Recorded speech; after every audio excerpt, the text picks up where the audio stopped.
When one looks across the pantheon of characters served up by Marvel Comics over the decades, it's fair to say that nobody has proven as forever popular as Spider-Man. He's heroic, he's funny, sometimes, and he always knows how to kick justice right in the face. Except that is, when he's being downright evil. And that's what we're here to talk about today. As I'm Jules, this is WhatCulture.com, and these are the 10 most evil versions of Spider-Man. Number 10. The Last Stand.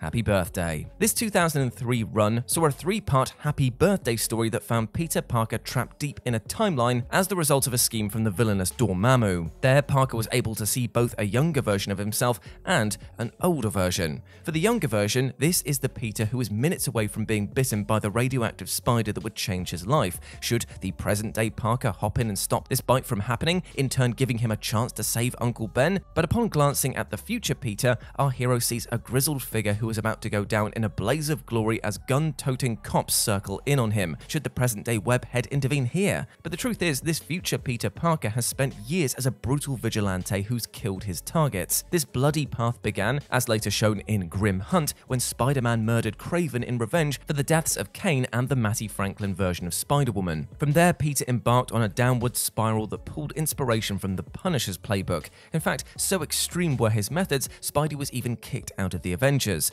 After years on the run from the law, he lured the police to Aunt May's grave with the intentions of having the cops kill him, which is where our Spider-Man finds him. Number 9. Pestilence, Enema of the State. It was only a fleeting appearance in a single story, but the Earth-5701 version of Peter Parker earns himself a spot on this list for just how much of a thoroughly creepy bastard he was during his outing in 2005's Cable and Deadpool number 15. 10 years on from its release, Marvel Comics opted to pay certain tributes to 1995's Age of Apocalypse story. As part of this, Cable and Deadpool number 15's Enema of the State had the merc with a mouth accidentally traveling to an alternate world that was, as Wade put it himself, an Age of Apocalypse. Upon landing on Earth-5701, Paulie D is immediately greeted by Apocalypse's infamous Four Horsemen. With Angel leading the charge under the guise of death, it's soon revealed that this group's iteration of Pestilence is a sinister, four-armed, four-legged Spider-Man. What marks this version of old Webhead out as a particularly disturbing one is how he makes comments about wanting to suck the marrow from the bones of Deadpool, and how he wants to see Wade crippled, starting with his jaw. It's unfortunate that readers only got to spend a handful of panels with this intriguing and nefarious spin on Spider-Man, for Deadpool was soon transported to yet another alternate Earth as part of an overall story that saw him trying to locate Cable. Number 8. Ben Reilly's latest descent into villainy, Beyond. Now, Ben Reilly is someone who longtime Marvel fans have often clamored to see more of. One of the few positives to come out of the plentiful Clone saga, Ben is a Peter Parker doppelganger who's a massive fan favorite character for his time as the heroic Scarlet Spider. Even more grin-inducing for those Reilly fans, he was fully back under the Spider-Man moniker in 2021 as he took over from Peter Parker. Given the Spider-Man name by the Beyond Corporation that owns Parker Industries and the Spider license, Ben initially butts heads with Peter before his old pal gives him his blessing. Throughout all of this, Beyond tinkered with Ben's mind and stripped back his memories until he became a hollow shell of his former self. Reilly eventually dons his own green and purple take on the traditional Spider-Man costume and gives himself the villainous name of Chasm. While Chasm is a new creation who hasn't done as many awful acts as some of the other versions of Spider-Man on this list, he deserves a spot here for the sheer potential that he has to cause chaos. After all, one has to remember that Ben Reilly is a carbon copy of Peter Parker, complete with all of Peter's skills, smarts, and pig-headed will to win, plus now has additional abilities due to polymer mutations. And that's pretty scary. Number 7. Sinister SpiderMan, Dark Avengers. So Matt Gargan is one of Spider-Man's oldest rivals, with Gargan initially debuting in 1964's The Amazing Spider-Man number 19 before becoming the villainous Scorpion in the following issue. In addition to a lengthy career as the Scorpion, Mac at one time also became Venom, which nicely led into him then taking on the mantle of Spider-Man. So how can somebody with decades worth of evil intentions behind them be worthy of the Spider-Man moniker? Well, that's because this was all part of a master plan plan from Norman Osborn. After Osborn created his own underhanded Thunderbolts team, Mac was present when the group evolved into the Dark Avengers. Again, a villainous faction headed up by Norman Osborn. Here we had the Venom symbiote tweaked so that it was less erratic and looked more like Spider-Man during the time that Peter first wore the black suit. As such, Osborn renamed Gargan as Dark Spider-Man, aka Sinister SpiderMan. And this Dark Spider-Man wasted no time in topping the heinous acts of his time as Scorpion and Venom, with Mac now intent on eating those who stood in his way as he became consumed by the addictive aggression of this altered symbiote. Gargan would drop the Spider-Man name and finally be banished of the Venom symbiote period by 2010's Big Time Tale, although he would still revert back to his Scorpion persona. Number 6. SpiderCarnage. Spider-Man the Animated Series. Diving into Fox's stunning Spider-Man the Animated Series of the 1990s, this iconic show offered up one of the most deranged versions of Peter Parker seen in any medium. Now, while this series brilliantly showcased classic rogues such as Dr. Octopus, Green Goblin, Kingpin, Hobgoblin, and of course Venom and Carnage, it also offered up a skewed SpiderCarnage rogue towards the end of the show's final season. As is ever the case when talking about Spider-Man and the 1990s, clones were the hot topic of the day. In the series' two-part Spider Wars offering, so powerful was SpiderCarnage that it required a whole slew of Spider-Men to attempt to bring him down. Featuring Spideys from various dimensions, all brought together by the Beyonder, this story's big bad is a Peter who not only lost Uncle Ben, but lost Aunt May too. Emotionally broken and unhinged as a result, the vulnerable, erratic Parker proves to be the perfect host for the Carnage symbiote. With a plan concocted around the premise of "I've lost what's closest to me, so you will lose what's closest to you," SpiderCarnage unleashed a scheme to generate an interdimensional hole that would destroy all of reality. It would be revealed that SpiderCarnage was actually a Miles Warren-created clone, something which further pushed this Peter over the edge, and it took a pep talk from an otherworldly Uncle Ben to finally convince the villain to cease his plan, with the rogue then sacrificing himself for the greater good.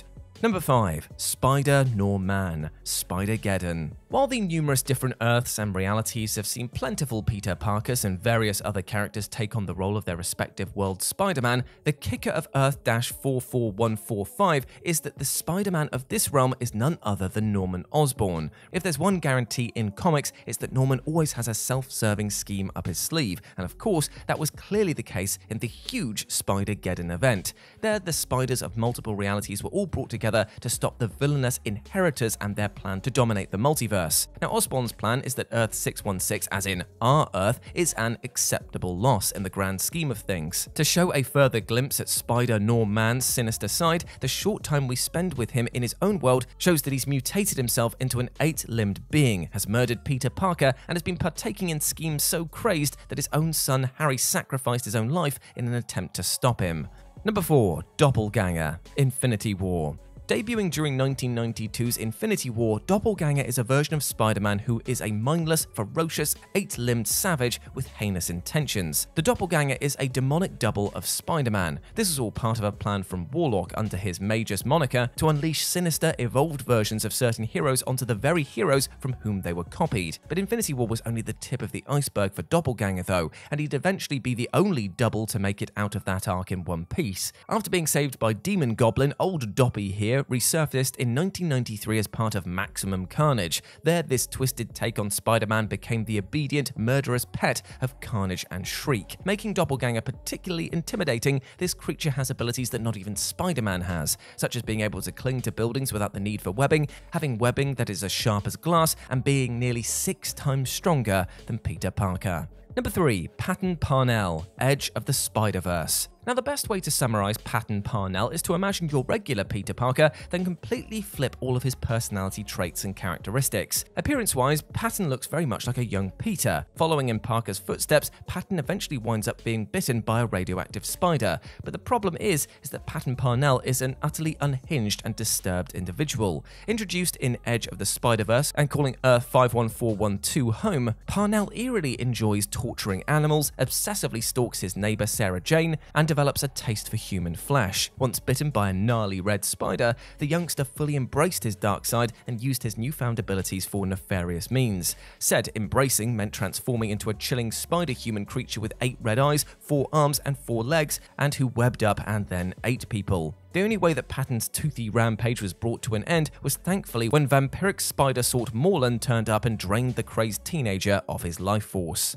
Number 2. The Spider, Exiles. Now, Exiles was a book that launched in 2001, with the titular team serving as a group of reality-jumping heroes. By the time of Exiles number 12, readers were introduced to an iteration of Peter Parker who went by the simple moniker of the Spider. Unlike the standard 616 version of Spider-Man, not to mention most other takes on the Wallcrawler, this Earth 15 Peter is a menacing, eerie figure who relishes in chaos and carnage. Speaking of carnage, this Peter's natural want for bloodshed and brutality is only further amped up due to the fact that he's bonded with the infamous Carnage symbiote. The basic MO of the Spider was merely that he wanted to kill as many people as possible and decimate as many realities as possible. That mission was eventually brought to a stop thanks to a fatal heat blast from fellow rogue Firestar, who Spider had turned on earlier, that resulted in the death of both. And number 1, the Flesh Eater. Marvel Zombies. Officially existing in the realm of Earth 2149, Peter Parker was doing the regular Peter Parker things before a virus ravaged the planet. From what's known about this Peter pre-pandemic, he lived with his Aunt May, Uncle Ben was dead, Mary J was his one true, and Parker was swinging around the streets of Queens, New York. Then an infected Colonel America bit Spidey and threw old Webhead's world upside down.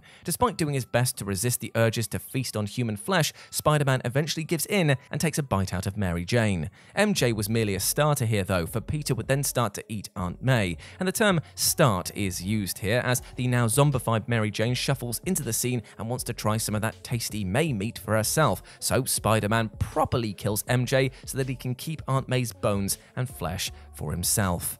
As the Marvel Zombies books expanded over the years, we've seen the undead Spidey lose limbs, witnessed him devour the Aunt May and Mary Janes of other worlds, and even literally tear off his own skin. Great. And there we go, my friends. Those were the 10 most evil versions of Spider-Man. I hope that you enjoyed that, and let me know what you thought about it down in the comments section below. As always, I've been Jules. You have been awesome. Never forget that. I'll speak to you soon. Bye.